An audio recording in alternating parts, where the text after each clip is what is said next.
కీర్తనల గ్రంథము 38వ అధ్యాయము. జ్ఞాపకార్థమైనది దావీదు కీర్తన. యెహోవా, కోపోద్రేకము చేత నన్ను గద్దింపకము, నీ ఉగ్రత చేత నన్ను శిక్షింపకము. నీ బాణములు నాలో గట్టిగా నాటియున్నవి, నీ చెయ్యి నా మీద భారముగానున్నది. నీ కోపాగ్ని వలన ఆరోగ్యము నా శరీరమును విడిచిపోయెను. నా పాపమును బట్టి నా ఎముకలలో స్వస్థత లేదు. నా దోషములు నా తల మీదుగా పొర్లిపోయినవి. నేను మోయలేని బరువు వలె అవి నా మీద మోపబడి ఉన్నవి.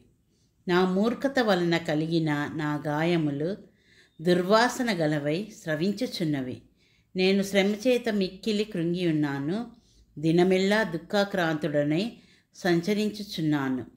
నా నడుము తాపముతో నిండి ఉన్నది. నా శరీరములో ఆరోగ్యము లేదు.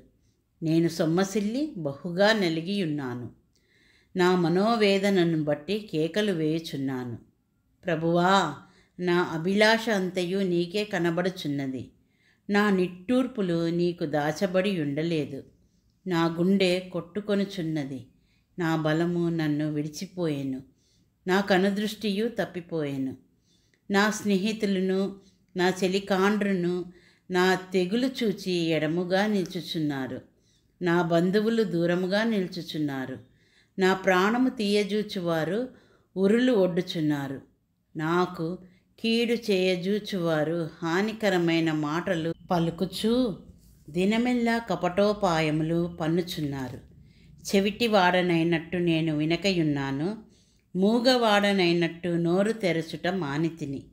నేను వినలేని వాడనైతిని, ఎదురు మాట పలుకలేని వాడనైతిని. యెహోవా, నీ కొరకే నేను కనిపెట్టుకొని ఉన్నాను. నా కాలు జారిన ఎడల వారు నా మీదే అతిశయపడుదురని నేను అనుకొనుచున్నాను. ప్రభువా, నా దేవా, నీవే ఉత్తరమిచ్చెదవు. నన్ను బట్టి వారు సంతోషించక పోదురుగాక. నేను పడబోవున్నట్లున్నాను. నా మనోదుఃఖము నన్నెన్నడూనూ విడువదు. నా దోషమును నేను ఒప్పుకొనుచున్నాను. నా పాపమును గూర్చి విచారపడుచున్నాను. నా శత్రువులు చురుకైన వారును బలవంతులునై ఉన్నారు. నిర్హేతకముగా నన్ను ద్వేషించువారు అనేకులు. మేలునకు ప్రతిగా వారు కీడు చేయుచున్నారు. నేను ఉత్తమమైన దాన్ని ననుసరించుచున్నందుకు వారు నాకు శత్రువులైరి. యెహోవా, నన్ను విడువకుము. నా దేవా, నాకు దూరముగా నుండకుము. రక్షణకర్తవైన నా ప్రభువా, నా సహాయమునకు త్వరగా రమ్ము. ఆమెన్.